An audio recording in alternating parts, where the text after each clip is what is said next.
Ibinahagi nga ng isang artikulo sumula sa Hong Kong ang TVB ang ilan sa mga naging ganap sa Hong Kong concert ng SB19. Mainit na paksa sa Filipino-made community ang nangungunang P-pop boy band na SB19 ay gumagawa ng kanilang debut sa Hong Kong concert. Ang nangungunang Filipino boy group na SB19 ay nagtanghal sa Hong Kong sa unang pagkakataon na naging mainit na paksa sa mga Pinoy na kasambahay na nagtatrabaho sa Hong Kong. Ang 5-piece group na SB19 ay masasabing hari ng P-pop Philippine pop music industry. Hindi lang sila ang unang grupong Southeast Asia na nagtagumpay sa Billboard World Digital Song Sales Chart ng debut sila noong 2018 na may 4.1 million followers sa kanilang official YouTube channel.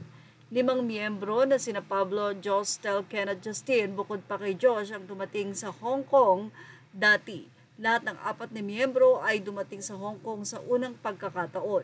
Namahagi pa ang isang foundation ng mga ticket para sponsor ang isang grupo ng mga dayuhang domestic worker na tahimik nagtatrabaho para sa pamilya sa Hong Kong. Dahil karamihan sa mga taga-suporta ay kapatid na babae mula sa Pilipinas, magalang na inayos ng komprehensya na magsimula ang kursyento sa ganap na alas 5 ng hapon para hindi na masyadong late na bumalik ang mga ate. Ang daming fans na namuhunan sa panonood ng magandang kanta at sayaw ng SB19, parang 10 major dance floor ang buong venue. Naglabas din ang mga fans ng banner sa audience na may nakasulat na 6 years of love, 6 years of SB19 is finally in the same starry sky with us. Sa Chinese at English na nagpakilos sa 5 anak, ibinalita rin ng SB19 na magandang balita sa show bukod sa muling pagbisita sa Hong Kong, magpe-perform din sila sa mas malaking venue. Yan po ay mula sa translation ng update ng TVB Entertainment News Hong Kong. Samantala, kinaaliwan naman ng mga fans ang ginawang kakulitan ng Mang Huwan para sa Mahalima. Well, tuwa nga ang mga fans dahil halatang mahal talaga nila ang SB19. Mula dito sa Mang Huwan Republic, narito ang kanilang naging caption. Nandito naman graphic artist namin. Gusto lang namin mag-drawing pang patanggal ng antok. This ninang edit, say naman ang pure gold, is very coded. Good job, MJ or Mang Huwan.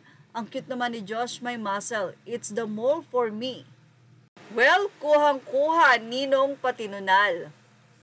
Well, hindi naman nagpahuli ang Bioderm. Ito na lang muna, inaanak ha, medyo marunong naman si Ninong mag-computer or wait na lang natin ang designer.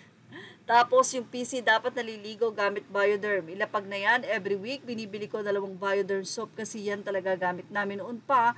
Ngayon feeling ko mga 5 sabon na week, tig-iisa na kami ng sabon para makadami ng photo card.